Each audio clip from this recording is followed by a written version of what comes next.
Ханхугийн сайн ирмөөл.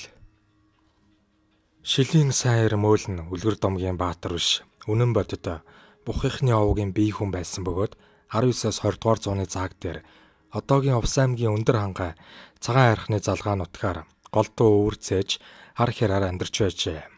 Түүний төрсөн хүү сайжрах, санжжав, дулмаа нарн саяхан 1950 оны сүүлд хүртэл амьдарч байжээ.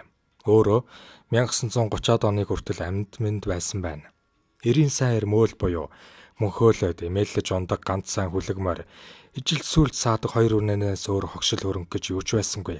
Тэрбээр 16 настайгаасаа эхэлж алс завхан ховд хөвсгөл архангай баян онгор хятад Шинжааны нутгаар явж хятадын амбан бүүс хоршоо ноёд баядын хөрөнгө бараа таваар адуу малаа сулгаалж хошууныхаа ядуучуудад авчирч өгдөг байсан тухай олон баримтыг нутгийн хүмүүс домоглон ярьдаг юм байна.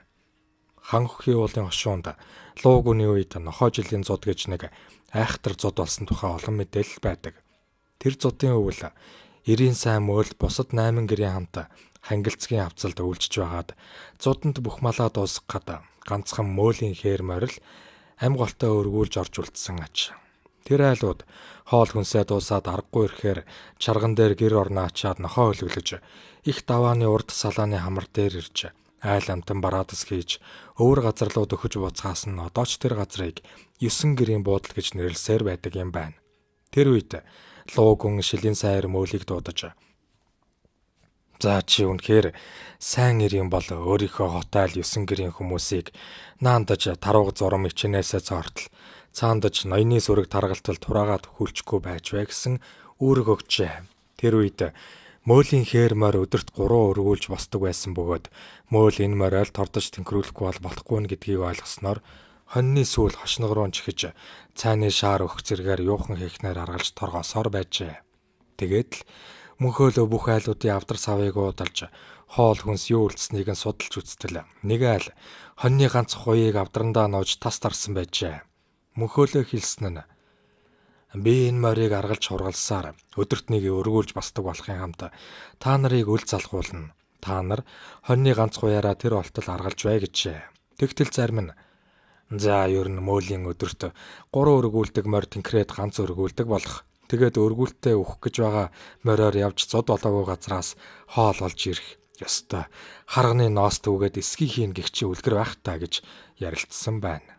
Гэтэл нэг өглөө мөнхөөлөө морьтойгоо алга болсон байв. Мөнхөөлөө хайчаа вэ гэж асуувал эхнэр нь "Хариугүй муу хээр морио унаад гардлаа. Та нарт хоол олж ирэх юм гинэ" хэмээн дооглонгүй хэлжээ. Түүнээс хойш 7 онжээ. Ганц гуйж дуусч их өлсцгөөж байв. Мөнхөөлөөч бараа сурггүй.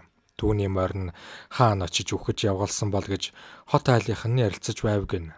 Гэтэл нэг өдөр доороос өксөөд толгоогоо хаилж дүүхэлдсэн, усан хулганд болтлоо хөлөрсөн бараа морьтой юм ганцалсан хүн ирж явсныг тэр айлынхан хараад "Энэ хүний морь онгийн хүчтэй орсон бололтой. Морийг нь алж идцгээе" гэж ярилцж байсан чинь мөнхөөлөө 2 тарган ир хонь ганцалсаар ирж тэр хот айлыг өлсгөлөнгөөс аварж ноёныхоо даалгаврыг биелүүлж байсан гэдэг. Мөнхөөлөө сайн ир хийхдээ их дадлага туршлага олж мэргэссэн, хурдан сэтгэж толгоогоо сайн ажиллуулж чаддаг, гүүх нарийн ухаантай хүн байсан байна. Сайн морь гэдэг жирийн ир хүндч жигтэй оргодол бас уултч, хилийн харуултч, байлдааны талбартч, алтнаас илүү ховор, амнаас ч илүү эрдэнэ байж, ажил хэрэгэ бүтээх амь насыг аврах, алдар гавьянд ч хүргэх тохиолдол байдаг. Алаг морьтой дандар халах голын байлдааны асгарсан суман дундуур сэлмээ эргүүлсээр дайсныг яар зөхөж баатар болж байсан. Хасгийн дээрэмчин Османыхны бүсэлтийг сэтлээд холбоочин бэлжээ хүрэн галзан морьтойгоо суманд оногдлгүй дүүлээд гарч байсан. Хайртай ах даа ноёныхоо лагшин жилэрхэхэд үйзэн хаа дүүн шувуун цагаанаараа өдөртөө уйлаастаа ороод гэгэн хувилгааныг залаад ирж л байсан түүх байдаг. Тэр дундаа шилийн сайн ирд хүрх газарт нь хүргэж хүссэн хэргийг нь бүтээж хээр хонож хэц тэрлэж явхад нь хүний нутагт явгалаад хайдаггүй. Араас нь өөр босод хүн хөөвл гүйцэгддэггүй. Аюул тулгаруул зайлуулж чаддаг. Амьдралын хань түшиг авиас эрдэнтэй сайн морь нэн чухал. Мөөлийн хээр морь зүгээр нэг сайн морь биш, жинхэнэ хөлөг морь байсан гэдэг. Оройн ховдын амбантай битүүлэг хийчгээд мөнгө зээлж аваад шөндөө ховдоос улаастаа орж өглөө нь улаастай амбантай золгууд хийж байсан гэдэг. Дараа нь ховдын амбан өрөө нэхэхэд би битүүнд танаас мөнгө зээлээд яаж шөндөө улаастай яаж орох вэ? Худлаа гэвэл улаастай амбанаас асуу гэд хэрэгээс мултарч байсан гэдэг. Түүний хээрмөр өргүүлтэй бөгөөд өөхөх шахтлаад турсан атлаа. Унаад явхаар үе үе чангарч хиймрэн сэргээд өчнөө хол газар явж өлссөн хүмүүст үл залгуулж байсан түүх нь үнэхээр л ховорхон хүлэг байсныг илтгэнэ. Хан хөхийд домог болж алдарсан сайвар халтар шуун цагаан хоёр нь нутгийн унгамард бол мөөлийн хээргэгч нь баруун алтай моргигддэг. Мөөдлийг баг болчир насанд нь баруун алтаагаас ирсэн нэг жинчинээр хулгаагаар аваачиж хүүгээ олгон ах ламдаа хувь заяаг нь даатгаж зарцалж байтал хүү 16-наас хүрч би гэр орноо санаж байна. Нутаг хошуундаа буцмаар байна. Аава та намайг явуулж өгөхгүй юу гэж аав болсон тэр хүнээс гуйхад дүү олох хөвгүүн нь аава мөөл чинь миний ах биш юм уу гэж асууж байсан гэдэг. Аав нь ахламаас энэ хүүг одоо яах вэ гэж асуухад мөөл нутаг хошуугаа мэддэг их сэргэлэн хүү юм аа. Өмч тастаж өгөөд явуулахгүй болохгүй гэжээ. Тэгтэл мөөл би өмч авахгүй. Зөвхөн ахламын хээр морийг л унаад явъя гэж гуйсанд лам. Энэ хүү хээр морийг бас таньжээ. Айхтар золиг юм. Буруу зам руу л орохгүй юм да. Жил бүр ирж залгаж байгаарай гэж хэлжээ. Тэгээд 16 настай эргэж нутагтаа очсон мөнхөөл баруун алтай хан хөхийн хоёрын хооронд явж сайн эрийнхээ замыг нээж хээр мортойгоо домогт мөнхөрсөн энэ ажгүй. Ял гавья яг тэнцүүхэн нацагт оржин тэр биш. Соц нийгмийн үед Хинти аймагт нэгэн дуйлаанд хэрэг гарч улс амтныг цочроосон гэдэг. Яасан гэхээр нацагт орж гэдэг зэгсэн барилдчихдаг нөхөр Баян айлын хідэн сайхан амбан шарыг нам буудаж махлаад ачих гэж байтал цагдаа нар гардсан юмсан ч. Цагдан сэргийлэх газрын мөрдөн байцаагч гэмт итгээд нацагт оржоос та ер нь ямар санаатай энэ хідэн үхрийг буудан алж байгаа юм бэ гэж асуухад үе дамтсан халахын сайрын тасархай дэндвийн нацагт орж маг инээж гинэт баавга гараад ирэхээр нь айхтаа боодчихсан юм. Одоо нэгэнт ийм хэрэгт холбогдсон юм чинь ялаа адилхээс дээ гэж хээвнэг архааж явсан гэдэг. Энэ хүний төрсөн хүүн мөн л өг эцгийнхээ шиирэг хатааж олон жил соронд суусан нэгэн аж. Түүнийг тэр биш гих бөгөөд сос нийгмийн үед цагдаа нартай буудалцаж тоглох дуртай байсан мань нэрийг Хинти нутгийнхан өнөөч сайнаар дурсан санагалзаж байдаг юмсан ч.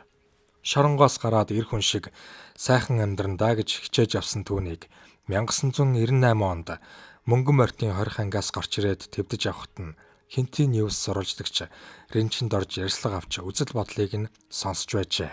Гэхдээ тухайн үед одоо цуутай гэмтэтгээд тэр биш яах вэ гэж хардаж зэрдсэн цагдаагийн төлөөлөгч тандаж сурвалжлагч Ринчинд оржийг тэр биш рүү явуулж байсан юм байх.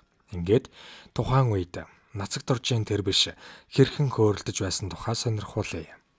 Жолооч мэрэгжилтэй зурж сэлдэг биерхүү ирийг нацагт оржийн тэр биш гин. Залуу наснаас аавын хаалга татаж амьдралын сайн сайхан аз жаргал гэрэл гэгээг төдийлөн мэдрэгүүдээ хамгийн их харамсдаг хүн.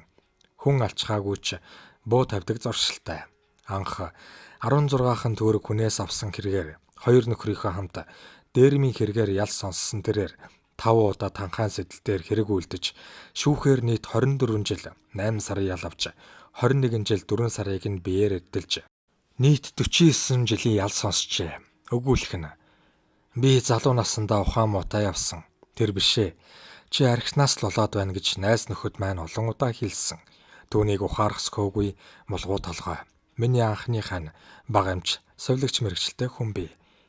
Би түүндээ гомддгүй харин ч баярлаж явдаг. Би өртснөөс унсан ганц үртэй. Хүү бит хоёрын эцэг хүрийн барилгааг тасруулаагүйд нь баярлаж явдаг юм. Миний хүү Чин Эрдэнэ үндэсний биеийн тамирын дээд сургуулийг 1995 онд дүүргээд Дорнод аймагт ажиллаж байгаа. Би анх Шоронгоос гарч ирээд хүүтэйгээ уулзч байлаа. Өмссөн хувцснаас минь өөр надад юу ч байхгүй. Тиймээс төрсөн ганц хүүдээ нэгэн сонин содон түүхтэй бэлэг өгөхөөр шийдэж Монгол улсын авраг Хадбаатар агсны гарын үсгтээ Улаан дайланбан далбааг бэлэглэж байлаа. Надад энэхүү далбаа ирсэн түүх бас их сонин. 1988 онд Майнтын 20 ангид Монгол улсын авраг Хадбаатар хоригдож байсан үе. Тэрбээр аваргад бүтэн хөнжлөөр далбай эсгүүлж жамяанд орж гэдэг ялтнаар шүнжин нойргүй уйлсан юм. Тус 20 ангийн наадамд 32 бүх барилдаж авраг хад төрөөлж улсын начин мингт хэмээх цэрэн даш үзүүрлэж улсын начин хөл хэмээх бүрвдорж Хинтээ аймгийн Бэндэр сумын харьяат Эрдэнэ хотноор шөвгийн дөрөвтөлдөж байсан юм. Тэр үед би хадаа аваргын гараас улаан дайланбан далбааг бэлгэнд авч байлаа. Амьдрал маань болж л байгаа нь миний сайных бус найз нөхөд сайн санаад олны хүч. Хүнд сэтгэл байвал багч гисэн зүйл их тус болдог юм бэлээ. Үүнийг би амьдралаар нь мэдэрсэн. Нэг нөхөр маань надад талхны сав, халуун сав, төрдөг тэрэг өгснийг нь өдгөө хөгшин бит хоёр амьдрал ахуйдаа хэрэглэж байна. Сар шин болох гээд хүн бүхэн хөлтөө нөхлөж твдүү байхад миний амьда мангар очт тэр биш таардаг юм байна. Би ч зовлонгоо тоочлоо. Гэтэл нөхөр маань чи олон жил шоронгоор явсан хүн. Гарч ирээд сар шин гаргалгүй яах вэ? Хөгшин бит хоёр туслана гэж амласан. Тэгээд л тавгны идээтэй хүний гар зайлгачих бэлэг сэлттэй өгсөн юм. Би ингээд сар шин гаргаж байлаа. Миний найз Очирбат түүний эхнэр Оюнбатнаар айл гэр болоход минь хандаа үлгэж байсан хевсээ дурсгсан төдийгүй. Дүүнэр нь ч бэлэг сэлт өгч байлаа. Би хийсэн эргийнхээ төлөө шоронд орсон болохоос өөр хэний ч төлөө энэ олон жил ял идлээгүй. Арх гэдэг тэр эрхэм мэдээг хэтрүүлж хэрэглэсэн нь миний л буруу. Яа гэхүү үүлийн үрийг үрж бардаг гэсэн үг байдаг. Одоогийн нийгэмд хинч амьдрж болох нийгэм. Мэргэжил боловсрал хийгээд өөрт юу чаддаг тэр бүхнээрээ хинээс ч илүү амьдрч болох давуу талтай. Орой унтаж өглөө эрт басч цаг мөчтэй уралдаж хийг бүтээн гэсэн үг. Нэг үгээр хэлбэл залхуу хүн амьдрахгүй нийгэм гэж ойлгодог.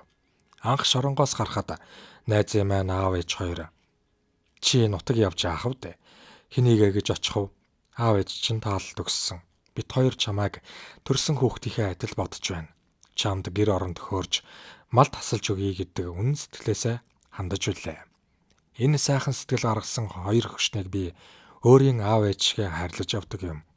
Би бас насаараа хоригдл яваагүй би. Одоо яах вэ? Амьдрах гэж ядарч яваа хүн. Амьдрах хүсэлтэй хүн амьд явах хэрэгтэй. Энэ хүсэл итгэл нь бөгсөн хүн өөрийгөө ч өрөөлөгч золиослно. Би 5 медальтай, 5 шийтгэлтэй. Ял гавьяа яг тэнцвүүхэн л энэ хорвоог илээж явна да.